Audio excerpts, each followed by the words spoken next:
Hello everyone, कैसे हैं आप सब।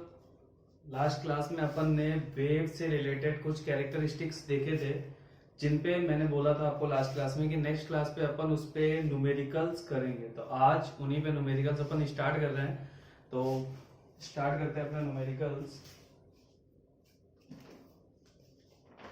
मैंने आप लोगों को लास्ट क्लास में वेव के कुछ कैरेक्टरिस्टिक्स में बताया था कि लैम्डा लैम्डा होता है वेवलेंथ। तो क्वेश्चन में वेवलेंथ, फ्रीक्वेंसी, इन सब चीजों की जहां पे भी बात होगी उन्हीं से रिलेटेड मैंने आपको एक फॉर्मूला दिया था, एक रिलेशन दिया था, जिसमें मैंने आपको बोला था that C is equal to lambda into mu. C क्या था? C था velocity of light, lambda wavelength, और म्यू था फ्रीक्वेंसी।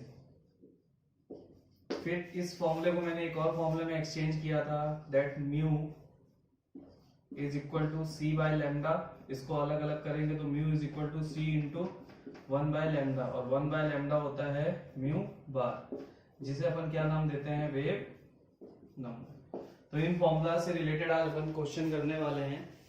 तो लास्ट क्लास में मैंने आपको ये डेरिवेशन करा दिया था, ये फॉर्मूला कैसे है, इनमें क्या चीजें क्या कहलाती है, वेवलेंथ क्या होता है, फ्रीक्वेंसी क्या होता है, सारी चीजें मैंने आपको लास्ट क्लास में एक्सप्लेन कर दी थी। आज अपन कुछ क्वेश्चंस इसी से रिलेटेड करने जा रहे हैं। तो आप लोग को इंडिकेशन और यूनिट बहुत अच्छे से दिमाग में रखते हुए क्वेश्चन को देखना है। पहला क्वेश्चन है question number 1, yellow light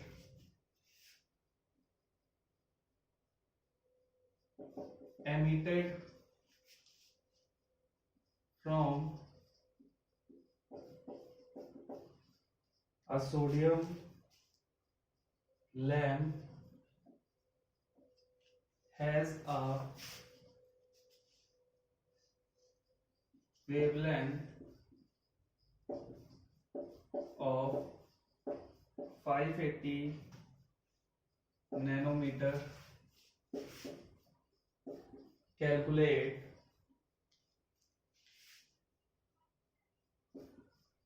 the frequency. Calculate the frequency and wave number of this light. एक क्वेश्चन आपके सामने है।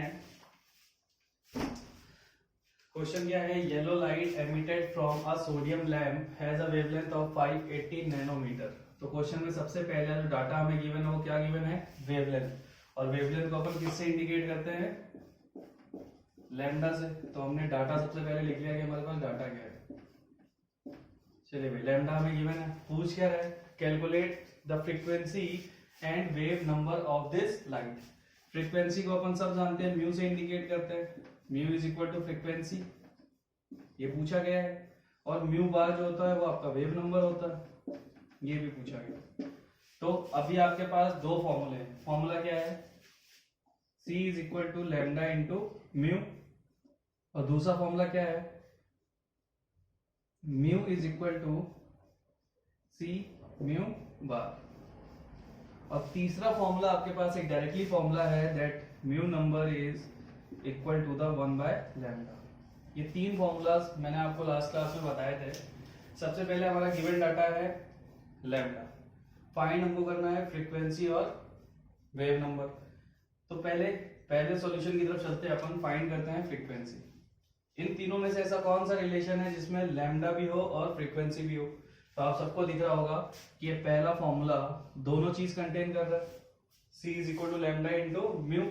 मैंने आपको लास्ट क्लास में बताया था कि C is a constant velocity of light. ये कांस्टेंट वैल्यू होती है, जिसकी वैल्यू कितनी होती है? वैल्यू होती है 3.08 into 10 to the power 8 metre पर सेकेंड। ठीक है, अब ये हमारे पास कांस्टेंट वैल्यू है। ये क्वेश्चन हमें दे रहा है, ये हमको फाइंड करना है। इजिली फाइंड कर लेंगे, बट फाइंड करने से पहले देखो कि C की यूनिट है। C की यूनिट है मीटर पर सेकेंड, लेकिन हमारे पास लैम्डा जो है वो किसमें? वो है नैनोमीटर में। तो ऐसा तो है नहीं अपन एज इट इज पुट कर देंगे और अपना आंसर आ जाएगा, नहीं आ सकता। सबसे पहले हम इस नैनोमीटर को कन्वर्ट करेंगे, किस में कन्वर्ट करेंगे, मीटर में, जो हमें रिक्वायर्ड है, क्योंकि हमें यूनिट को कट करना है तो हमें मीटर से मीटर को कट करने के लिए नैनोमीटर को मीटर में कन्वर्ट करना पड़ेगा। अब सबसे पहली चीज हम कन्वर्जन देखते हैं, तो कन्वर्जन क्या है,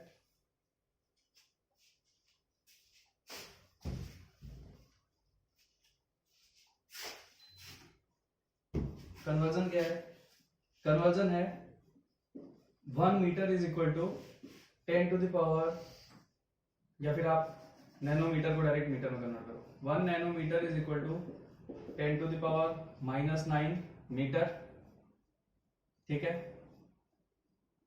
और 1 पिकोमीटर में होते हैं 10 to the power -12 metre,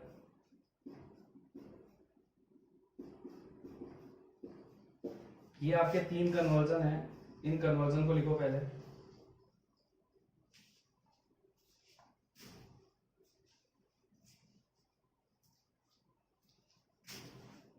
one nanometre में 10 to the power -9 metre, 1 picometre में 10 टू द पावर -12 मीटर, और 1 एंगस्ट्रॉम में होते हैं 10 टू द पावर -10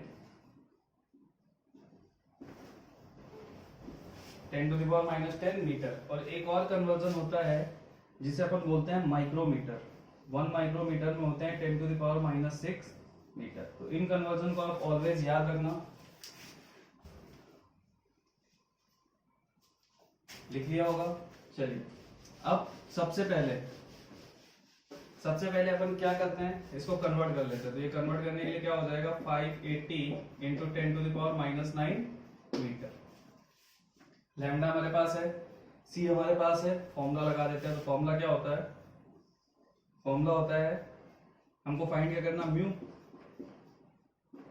सी की वैल्यू हम अप्रोक्सीमेट ले लेते हैं 3 into 10 to the power 8 metre पर सेकेंड, और लैम्डा हमारा है 580 into 10 to the power -9 metre. Metre से मीटर कट जाएगा, इसको ऊपर भेजेंगे, इसका आप सॉल्यूशन करोगे कितना हो जाएगा, 3/580 into 10 to the power 8 into 10 to the power 9। अब 10 to the power 8 into 10 to the power 9 है, बेस सेम है, पावर्स का एडिशन हो जाएगा, इसका सॉल्यूशन कीजिए, आंसर आ जाएगा।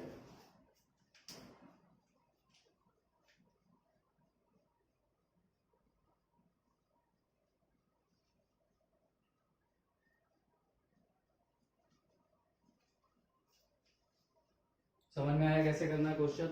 इसका आंसर है 5.17 into 10 to the power 14 second inverse. इसका आंसर है 5.17 into 10 to the power 14 second inverse. ये आपकी आ गई पहला आंसर, फ्रीक्वेंसी। ठीक, चलिए दूसरा अपन चलते हैं। दूसरी चीज हमको पूछी गई थी वेव नंबर। अब वेव नंबर के लिए देखो, अगर आपको वेवलेंथ गिवन हो, वेवलेंथ ना गिवन हो तो वेव नंबर का फॉर्मूला लगाने के लिए आपको नीड है। अगर आपको वेवलेंथ डायरेक्टली गिवन हो तो आप फॉर्मूला लगा दो, mu bar is equal to 1/लैम्डा। म्यू बार कितना हो जाएगा 1। अगर आपको नैनोमीटर में आंसर चाहिए या नैनोमीटर इनवर्स में चाहिए तो आप सीधा 580 रख दो, और मीटर में चाहिए तो इसको कन्वर्ट करके रख दो मीटर। आपका आंसर यहाँ से आ जाएगा, यूनिट ऊपर जाएगी तो मीटर इनवर्स हो जाएगा, यहाँ से आपका आंसर निकल जाएगा।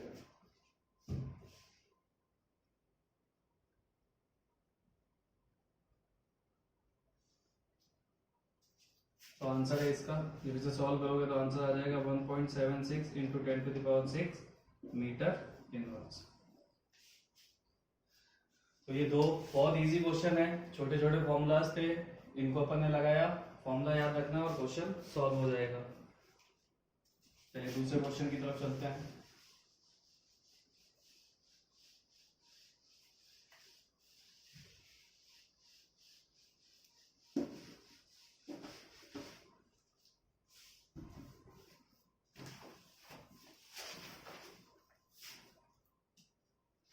क्वेश्चन नंबर 2, सेकेंड क्वेश्चन है हमारे पास,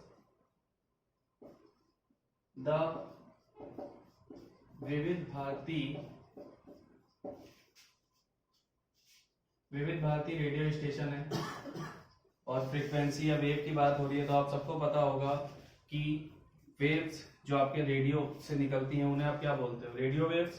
तो ये सब वेव्स है, ठीक है। तो वेव्स के लिए आप इन सब चीजों का, यानी ये सब मीडियम होते हैं जहां से वेव्स के क्वेश्चन जनरेट किए जाते हैं। Of all India radio Delhi broadcast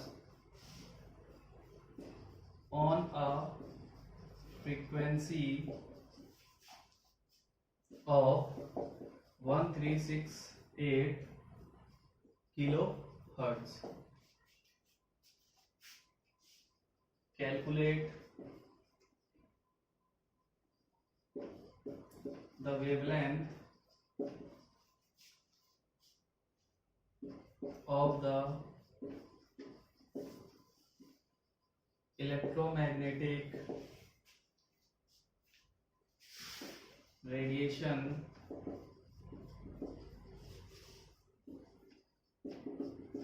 emitted by the transmitter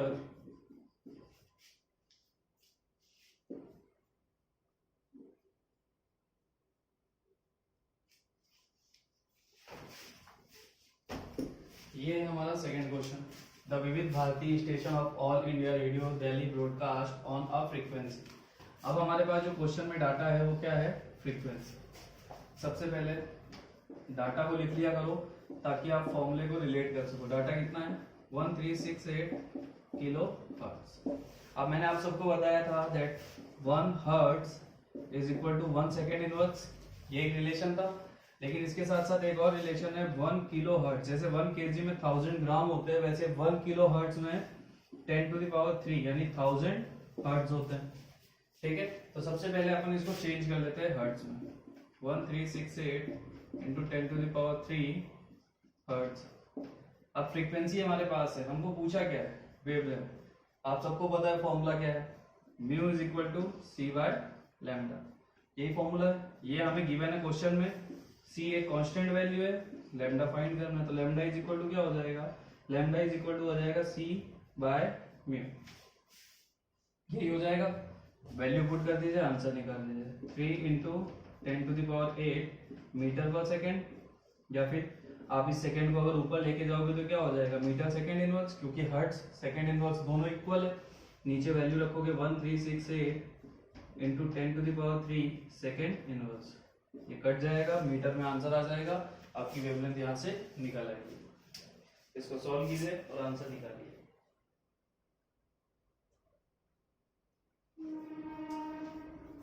इसको सॉल्व करने पे इसका आंसर आ जाएगा 219.3 मीटर। आप लोग सॉल्व कीजिएगा और कंपेयर कीजिएगा आंसर आपका आ रहा है कि नहीं आ रहा है। तो बहुत इजी क्वेश्चन है, फॉर्मूला बेस्ड है, फॉर्मूला अच्छे से पता होगा, डाटा क्या दिया है अगर आप देख पाओगे तो आप फॉर्मूले को रिलेट कर पाओगे। अगर आपको यही नहीं समझ में आएगा कि फ्रीक्वेंसी किसे बोलते हैं, भाई अगर आप बिना पढ़े क्वेश्चन सॉल्व कर रहे हो तो इसमें तो मैं भी कुछ नहीं कर सकता, मैं क्या कोई भी कुछ नहीं कर सकता। अगर आपके पास रिवीजन है, आपके पास डाटा है, आपके पास यूनिट है, तो आप क्वेश्चन को सॉल्व कर पाओगे, वरना इतने इजी क्वेश्चन भी आपसे सॉल्व नहीं होंगे। तो बेसिकली आप लोग रिवीजन तो कर ही रहे होंगे, ठीक है, भले ही लेट के पढ़ रहे हो, कैसे पढ़ रहे हो, लेकिन पढ़ तो रहे हो ना। तो इन सब चीजों को दिमाग में रख के ही क्वेश्चन सॉल्व करना। ऐसा नहीं है कि क्वेश्चंस है आपको यही नहीं पता कि ये चीज अपन ने पढ़ी भी है या नहीं पढ़ी है।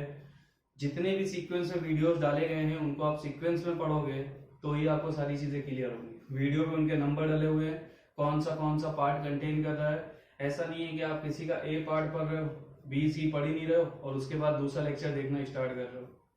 तो जो भी है वहां पे सबकी लिंक आपके पास है, चेक करो। चेक करने के साथ साथ वीडियो का नाम चेक करो कि वीडियो का कौन सा पार्ट आप देख रहे हो। सॉल्व कीजिए इसे।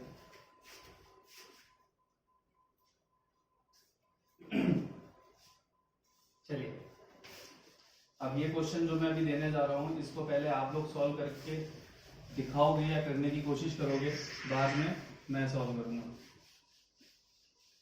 तो मुझे लग रहा है कि 70% बच्चे तो अभी कर लेंगे सॉल्व। इतने इजी क्वेश्चन उन्होंने बहुत बार सॉल्व किए होंगे अभी तक।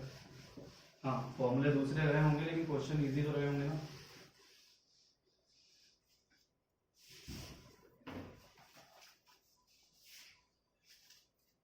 चलिए भाई ये क्वेश्चन देखते हैं कौन कौन सॉल्व करता है। क्वेश्चन नंबर 3,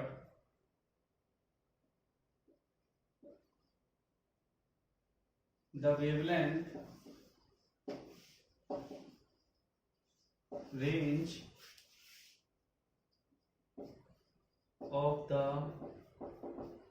visible spectrum, मैंने आपको बोला था कि रदरफोर्ड ने हाइड्रोजन स्पेक्ट्रम को डिफाइन नहीं किया था, तो एक्चुअल में उसको डिफाइन किया था बोहर ने कुछ सीरीज बताई थी लाइंस की, तो उसी में से एक स्पेक्ट्रम होता है विजिबल, जिसको अपन बोहर में पढ़ेंगे। बट यहाँ पे अभी आप ये आपको डिस्टर्ब नहीं करेगा। Extends from violet 400 nanometre to red 750 nanometre. Express these wavelength in frequencies, यानी कि हर्ट्ज में।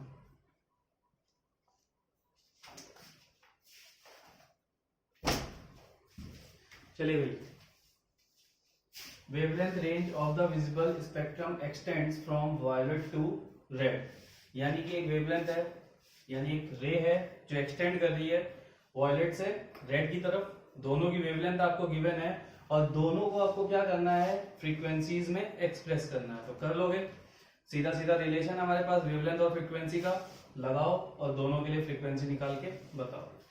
2 मिनट का टाइम दे रहा हूँ, जल्दी से सॉल्व करो, नहीं तो वीडियो पॉज करके सॉल्व करो, फिर मैं बताता आंसर्स क्या है इसके और कैसे सॉल्व होता है। तो जितने लोग कर सकते हैं वो करें। 2 वेवलेंथ है हमारे पास, λ1 इज इक्वल टू 400 नैनोमीटर। एक बात याद रख लेना, अगर आप c यूज कर रहे हो वेलोसिटी ऑफ लाइट, तो वेलोसिटी ऑफ लाइट की यूनिट मीटर पर सेकेंड है। तो वेवलेंथ जिस भी यूनिट में दिया हो, अगर मीटर में दिया है तो बहुत अच्छी बात है, नहीं दिया हो तो पहले कन्वर्ट करना फिर क्वेश्चन सॉल्व करना। ऐसा नहीं कि जैसे डाटा रखा है जल्दबाजी में उसी को रख दिया, सॉल्व कर दिया और फिर चिल्ला रहे आंसर आ गया, तो फिर वो आंसर कैसा आएगा आप देखोगे। तो बेटा 2 डाटा है आपके पास और दोनों के लिए सिर्फ आपको क्या करना है, फॉर्मूला लगाना था। आप लोगों ने कर लिया होगा, जिन्होंने नहीं किया है देखिए। हमारे पास 2 वेवलेंथ दी हुई है, उसने क्या बोला है, express these wavelengths into frequencies. Frequency के लिए फॉर्मूला क्या होता है, सिंपल सा फॉर्मूला है mu is equal to C by lambda. तो अगर हम इसके लिए सॉल्व कर रहे हैं तो λ1 हो जाएगा, ये μ1 हो जाएगा, तो μ1 इज इक्वल टू कितना हो जाएगा, 3 इंटू 10⁸ मीटर पर सेकेंड। और λ1 को अगर तुम मीटर में कन्वर्ट करोगे तो कितना हो जाएगा, 400 इंटू 10⁻⁹ मीटर। ये कन्वर्जन मैंने अभी आपको लिखवा दिया, रख तो नीचे वैल्यू 400 इंटू 10⁻⁹ मीटर। मीटर से मीटर कट जाएगा, आंसर सेकंड इनवर्स में आ जाएगा। पहली फ्रीक्वेंसी आपकी निकल जाएगी। दूसरी फ्रीक्वेंसी इसके लिए निकालना है, तो λ2 को कन्वर्ट कर लो, λ2 कितना हो जाएगा, 750 इंटू 10⁻⁹ मीटर। ये आपका λ2 हो गया। लगाना है formula μ2 is equal to C by λ2, या फिर अगेन आप वैल्यूज पुट कर दो, 3 मीटर पर सेकेंड, नीचे क्या हो जाएगा 750 इंटू 10⁻⁹ मीटर। मीटर से मीटर कट जाएगा, दोनों को सॉल्व करो, आंसर निकालो।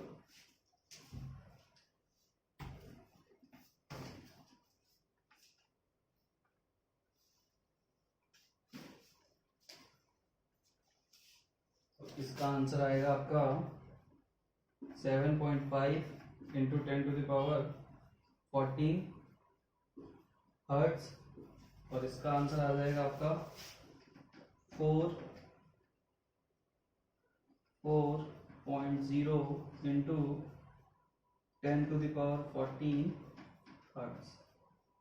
तो ये आपके दोनों आंसर्स आ जाएंगे।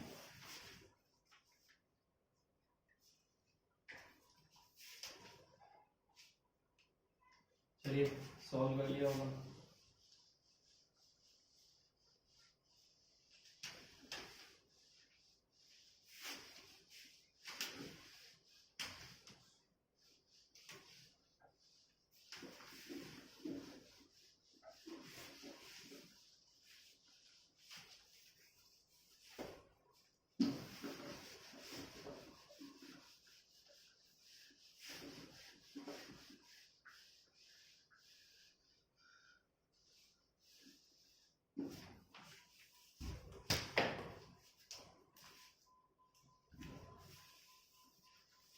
तो अभी नेक्स्ट क्वेश्चन अपन लेते हैं।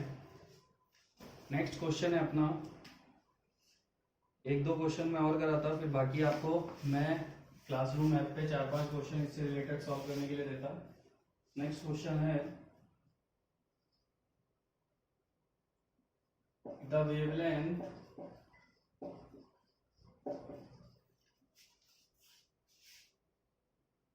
of a spectral line of cesium is 460 nanometre. अब जिनको पीरियोडिक टेबल में एलिमेंट्स के बारे में पता होगा तो इस नाम से नहीं घबरा रहे होंगे कि सीजियम जैसा नाम क्या है। जिनको नहीं भी तब पता होगा तो आप एक बार पीरियोडिक टेबल चेक करके आओ, पता चल जाएगा। कैलकुलेट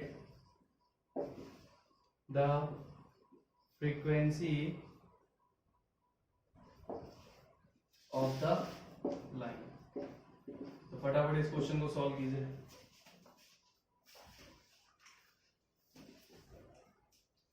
फटाफट इस क्वेश्चन को सॉल्व कीजिए, जितने लोग कर सकते हैं। क्या डाटा गिवन है और क्या फाइंड करना है।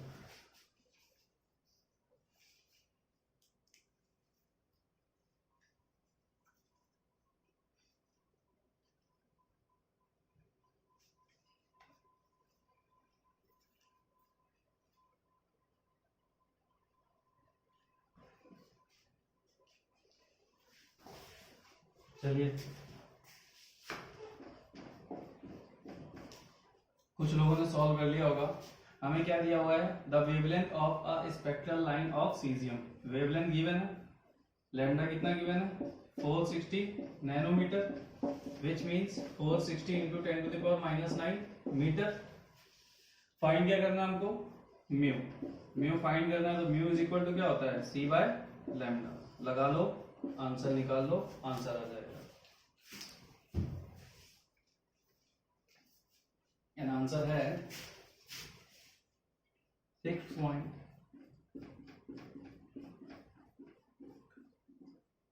ये आपका आंसर है 6.52 into 10 to the power 14 second inverse. एक काम करता, क्लासरूम पे क्वेश्चंस देने की बजाय मैं आपको 2-4 क्वेश्चन और सॉल्व करा देता, ताकि इस टाइप के सारे क्वेश्चन आज की क्लास में सारे क्वेश्चन इसी टाइप के करते हैं।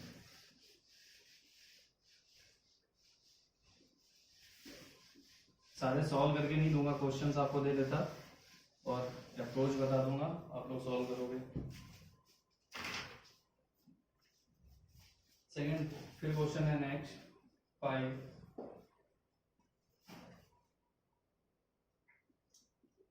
A certain radio station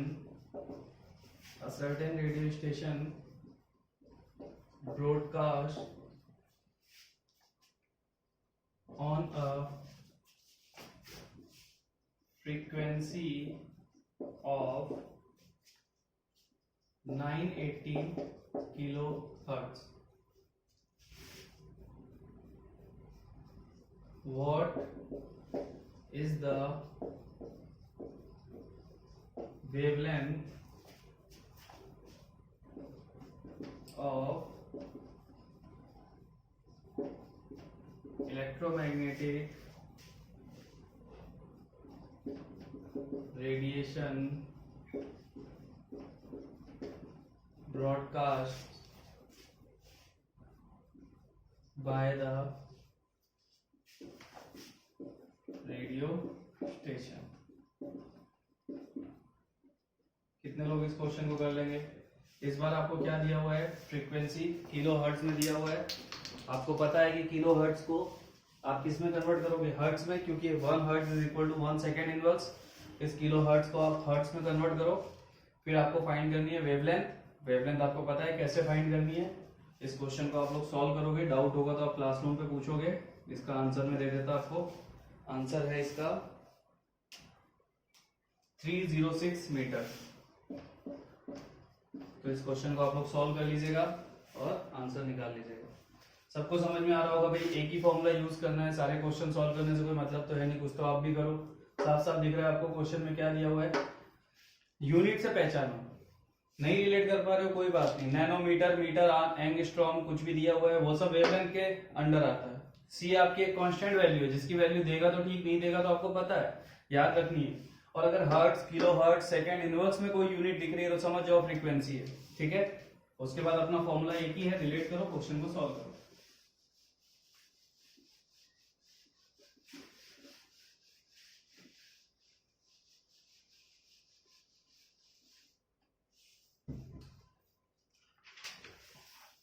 उसके बाद क्वेश्चन है calculate wavelength, frequency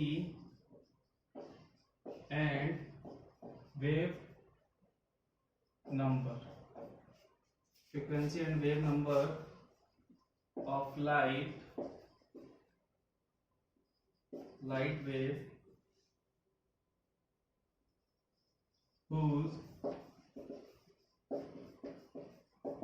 time period is 2.0 into 10 to the power minus 10 second।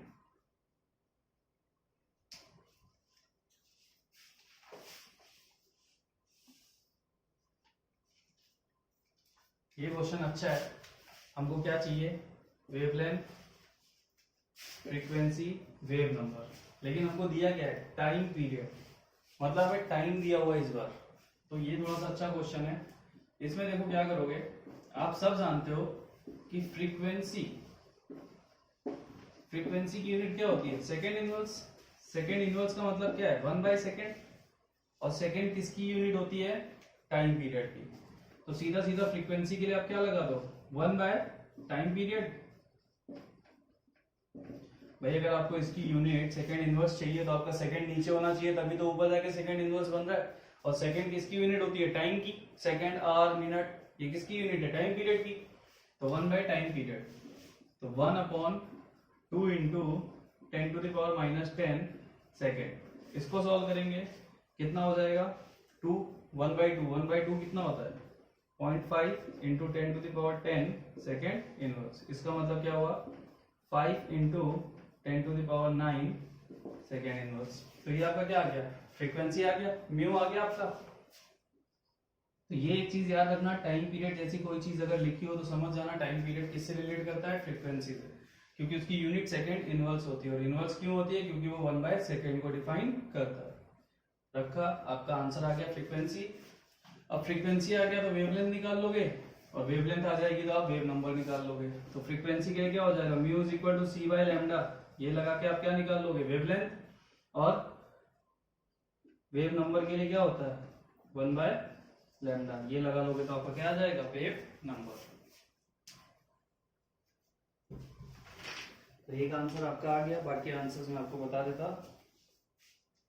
Lambda आपका आ जाएगा, यानी वेवलेंथ आपका आएगा, आंसर्स लिख देता मैं, lambda 6 into 10 to the power minus 2 metre आ जाएगा। और वेव नंबर आपका आ जाएगा 16.67 मीटर इनवर्स। ये दो आंसर आपके, ये तीनों आंसर आपके आ जाएंगे। तो ये एक अच्छा क्वेश्चन था, अच्छा क्वेश्चन इन द सेंस कि थोड़ा सा नई चीज आई है इसमें, सेकेंड टाइम पीरियड के फॉर्म में दिया हुआ था क्वेश्चन। बाकी ये भी इजी था, एक चीज हमें फाइंड हो गई तो बाकी क्वेश्चन में फॉर्मूला तो चेंज होने से रहे, फॉर्मूले में रिलेट करो और आंसर निकालो। आप सबके पास कोई ना कोई बुक तो जरूर होगी, और बुक है तो क्वेश्चन सॉल्व भी करते होंगे। सबकी बात तो मैं कर नहीं रहा, लेकिन जितने लोग करते होंगे वो अपने क्वेश्चन सॉल्व करते रहें। इनसे रिलेटेड जितने भी क्वेश्चंस हों, जो भी मिलते हैं आपको, आपके पास अगर कोई बुक नहीं है जेईई मेंस की या किसी की भी, तो आपके पास एनसीईआरटी और स्टेट बोर्ड की बुक जरूर होगी।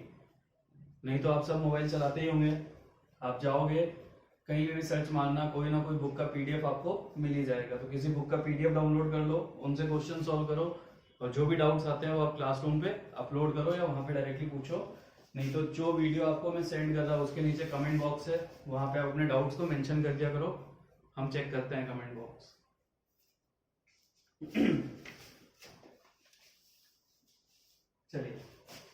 क्वेश्चन है calculate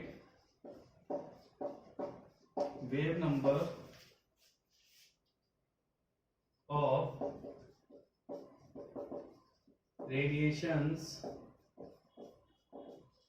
having a frequency of 4 into 10 to the power 11 kilo hertz. भाई देखो आ गया वही क्वेश्चन, क्या दिया हुआ है, फ्रीक्वेंसी दिया हुआ है, पूछ क्या रहा है, वेव नंबर पूछ रहा है। अब फ्रीक्वेंसी दिया है और वेव नंबर डायरेक्टली रिलेट करता है 1/λ से, यानी वेव लेंथ से। तुम्हारे पास वेव लेंथ नहीं है तो तुम क्या करोगे, एक और फॉर्मूला है ना जिसमें फ्रीक्वेंसी और वेव नंबर रिलेट हो रहे हैं। कौन सा फॉर्मूला है, mu is equal to C by lambda होता है। इसको मैंने ब्रेक किया था, सी इंटू 1/λ, और 1/λ किसको रिलेट करता है, तो mu is equal to C mu bar. इसको लगा दो, आंसर आ जाएगा। ये तुम्हारा गिवन है फ्रीक्वेंसी, सी एक कांस्टेंट वैल्यू है, सॉल्व कर लोगे, और म्यू बार तुम्हें पूछा गया है, तो यहाँ से फॉर्मूला क्या डेवलप हो जाएगा, mu bar is equal to mu by C. इसको लगा दो, आंसर आ जाएगा। और अगर तुम लोग ध्यान दो तो म्यू बाई सी ही 1/λ होता है। कैसे, तो देखो लैम्डा इज इक्वल टू क्या होता है, सी बाय म्यू। तो सी बाय म्यू अगर लैम्डा है तो अगर मैं इसको रिवर्स करके म्यू बाई सी लिख दूं तो ये भी तो रिवर्स हो जाएगा और 1/λ हो जाएगा।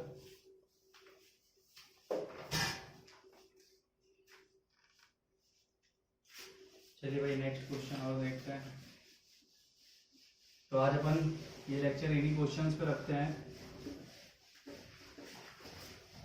अच्छे से क्वेश्चन सॉल्व करो, क्योंकि आपके पास बुक है कि नहीं है।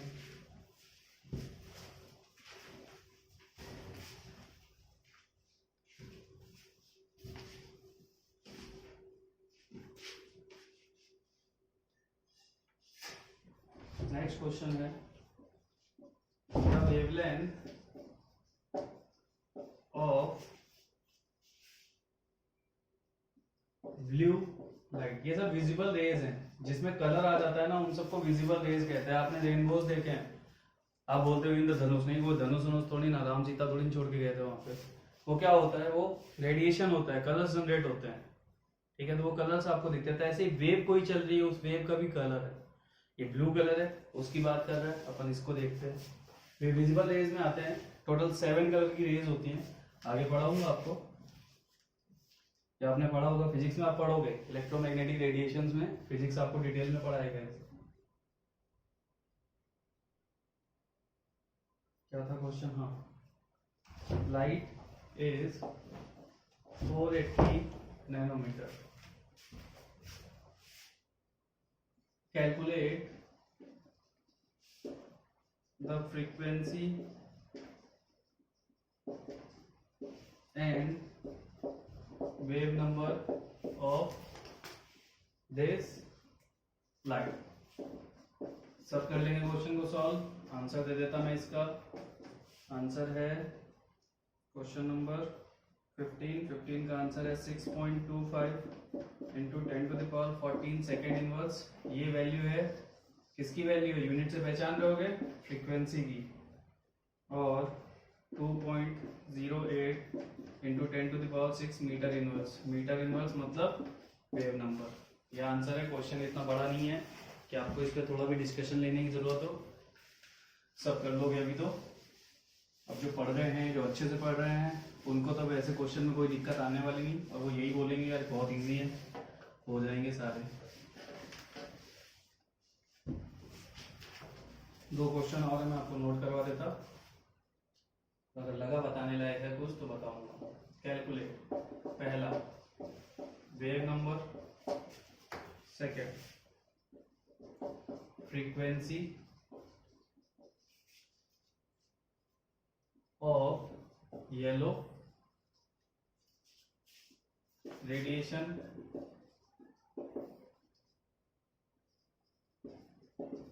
having wavelength 5800 angstrom. अब वही क्वेश्चन है, सेम चीजें हैं, कुछ भी चेंज नहीं हो रहा। चेंज किस चीज का हो रहा है, यूनिट का। अभी तक हम नैनोमीटर को कन्वर्ट कर रहे थे, अब हम क्या करेंगे, लैम्डा कितना दिया हुआ 5800 एंगस्ट्रॉम, इसका भी कन्वर्जन मैंने तुम्हें दिया है, कितना हो जाएगा 5800 इंटू 10⁻⁻10 मीटर। लैम्डा को तुमने मीटर में कन्वर्ट कर लिया, म्यू निकाल लोगे और वेव नंबर म्यू बार भी निकाल लोगे, दोनों चीजें निकाल लोगे ना भाई। तो इस क्वेश्चन को भी सॉल्व कर लेना। आंसर्स बता देता मैं, आंसर्स में कोई दिक्कत नहीं मुझे बताने में। म्यू बार की वैल्यू है 1.724 इंटू 10⁻6 मीटर इनवर्स, और frequency mu is equal to है 5.172 इंटू 10⁻14 सेकेंड इनवर्स। ये दोनों आंसर्स हैं, नोट डाउन कर लेना। ठीक है भाई, कर लिया होगा, सॉल्व करते रहो, आंसर्स निकालते रहो और अपने आप को अच्छी फीलिंग दो कि आपसे क्वेश्चन हो पा रहे हैं। वरना इस लॉकडाउन में आज के टाइम में कौन खुश है, ना तुम ना मैं, क्वेश्चन सॉल्व करके ही खुश रहो। चलिए भाई next, the wavelength of a beam of light is 25.0 micrometer. What is its frequency and wave number? Same question, इस बार यूनिट माइक्रोमीटर है, तो lambda is equal to 25 micrometre which is equal to 25 into 10⁻6 metre. Lambda आ गया तुम्हारा, frequency and wave number same फॉर्मूले से find कर लेना। आंसर दे देता मैं 1.2 इंटू 10⁻13 हर्ट्ज, ये आ गई तुम्हारी फ्रीक्वेंसी। एक बार फिर से 1 hertz is equal to 1 second inverse होता है। ये दोनों यूनिट किसकी है, फ्रीक्वेंसी की, तो दोनों यूनिट लिखी हो तो समझ जाना फ्रीक्वेंसी को ही इंडिकेट कर रहा है, कुछ अलग मत समझ देना। और सेकेंड वेव नंबर बोला था, तो वेव नंबर का आंसर है 4.0 इंटू 10⁴ मीटर इनवर्स, ये आ गया तुम्हारा वेव नंबर। तो भाई आज इतने क्वेश्चंस थे इस पे मेरे पास, सारे के सारे मैंने आपको दे दिए। ठीक है, इतने डिफिकल्ट क्वेश्चंस नहीं थे, आई होप सब कर पाओगे इसको अच्छे से, कोई दिक्कत नहीं जाएगी किसी को।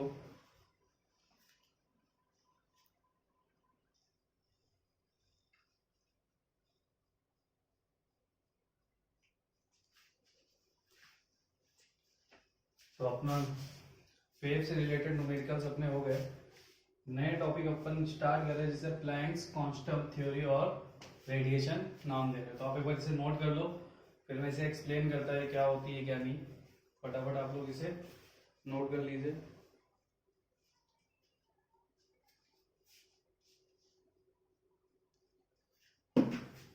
देखिए आप सब जानते हो ये जो प्लैंक्स थे, इन्होंने एनर्जी के ऊपर अपनी थ्योरी दी है।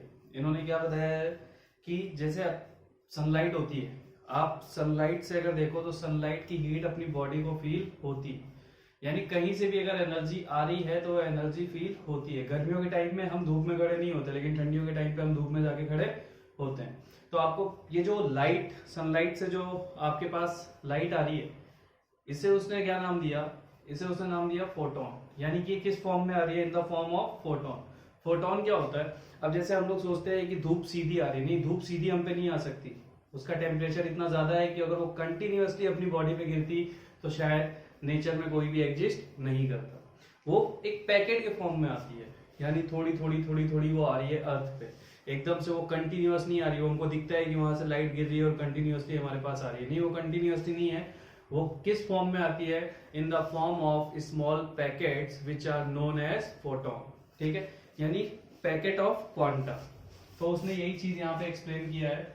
उसके मेन फीचर है radiant energy is not emitted और absorbed continuously but discontinuously in the form of small packets of energy called quanta. यानी कि जो रेडिएंट एनर्जी होती है वो आपकी कंटिन्यूअसली नहीं एब्जॉर्ब होती, डिसकंटिन्यूअसली होती है, क्योंकि मैंने बोला कंटिन्यूअसली अगर सनलाइट अपने ऊपर गिरेगी तो उसका टेम्परेचर इतना ज्यादा है कि हम उसे बेयर नहीं कर सकते। ठीक है, उस एनर्जी को उसने नाम दिया क्वांटा। क्वांटा यानी कि पैकेट ऑफ एनर्जी। ठीक है, in case of light the quantum of energy is often called photon. उसी पैकेट यानी क्वांटा जो है एनर्जी का, यानी छोटे छोटे पैकेट ऑफ एनर्जी, एनर्जी के छोटे छोटे पैकेट, ठीक है, उनको नाम क्या दिया गया, फोटोन। तो ये रेडिएंट एनर्जी यानी कि आपके मैक्स प्लैंक्स की क्वांटम थ्योरी ऑफ रेडिएशन का पहला इंपॉर्टेंट पॉइंट है। दूसरा अपन लिखते हैं क्योंकि अपन को इस पे न्यूमेरिकल करना है।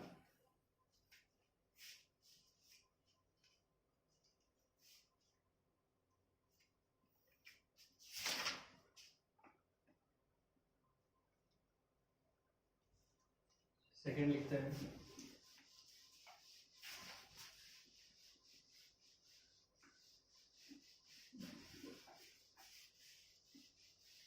तो इस चीज को आप लोग कभी दोबारा मत बोलना कि सनलाइट से जो भी लाइट आ रही है वो एकदम से आ रही है, नहीं, वो छोटे छोटे पैकेट्स के फॉर्म में आ रही है, जिस पैकेट को आप क्वांटा बोलते हो और आज के टाइम में उसे अपन फोटोन बोलते हैं। तो मैं आगे बताऊंगा फोटोन क्या होता है।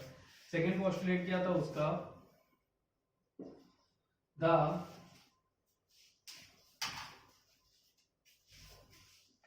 The energy associated with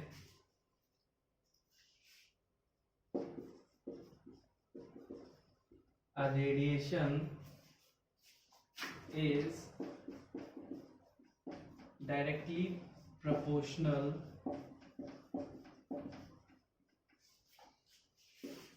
to the frequency। यानी यहां पे उसने क्या बताया, energy associated with a radiation, यानी जो भी एनर्जी आ रही है वो किसके, यानी किसी भी फॉर्म में आ रही है, पैकेट के फॉर्म में जो भी एनर्जी आपके पास आ रही है वो फ्रीक्वेंसी के डायरेक्टली क्या होती है, प्रोपोर्शनल होती है। तो E is equal to mu, ये हमारी आई इक्वेशन 1।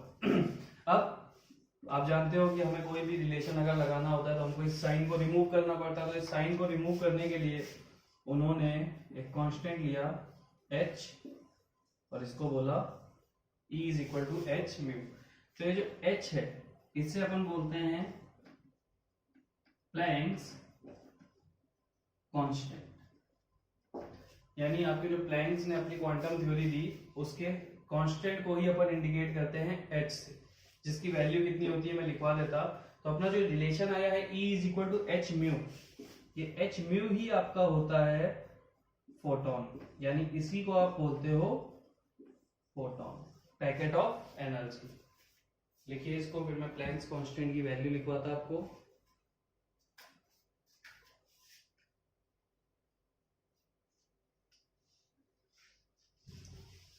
तो ये था क्वांटम थ्योरी। एनर्जी किस फॉर्म में आती है आपके पास, इसको एक्सप्लेन किया था प्लैंक्स, जेम्स प्लैंक्स ने। तो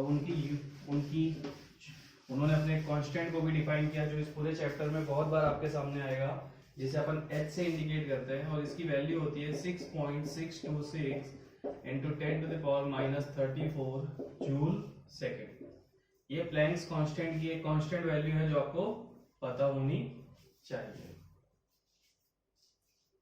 नोट डाउन कर लीजिए इसको।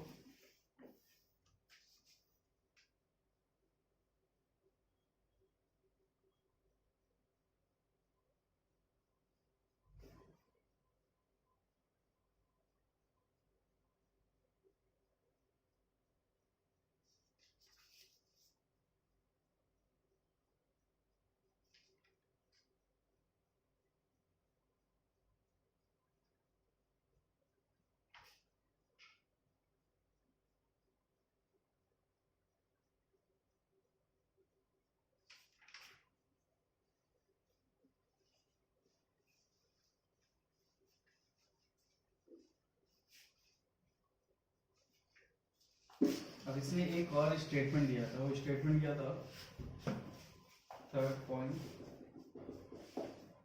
द एनर्जी emitted और absorbed, wait a second,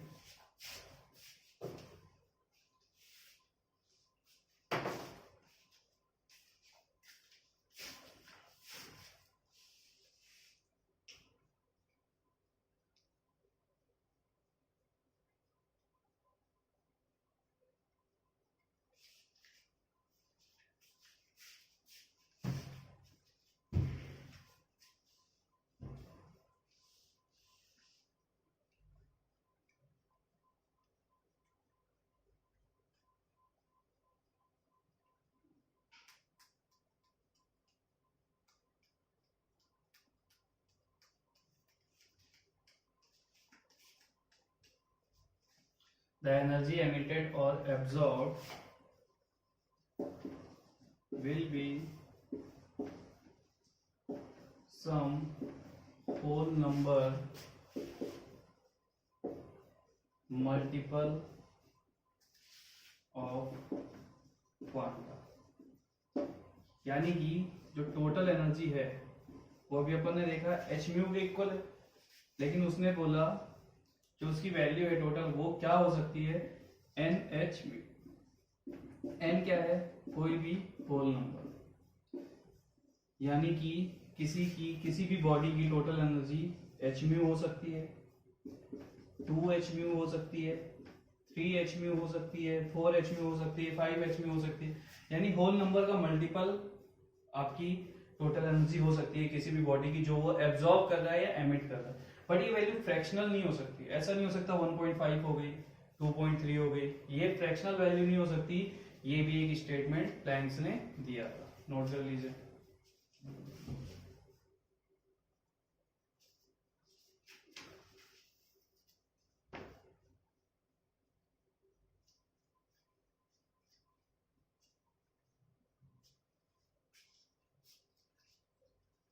ठीक है, अब एक इंपॉर्टेंट हेडिंग है, छोटा सा कॉन्सेप्ट है।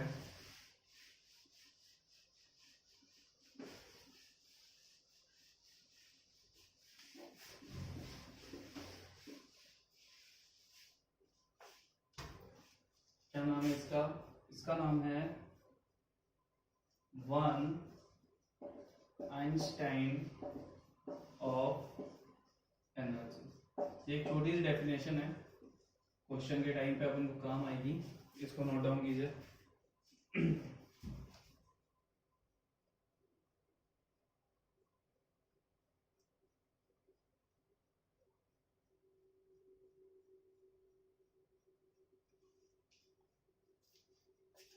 तो ये क्या होती है, द एनर्जी possessed by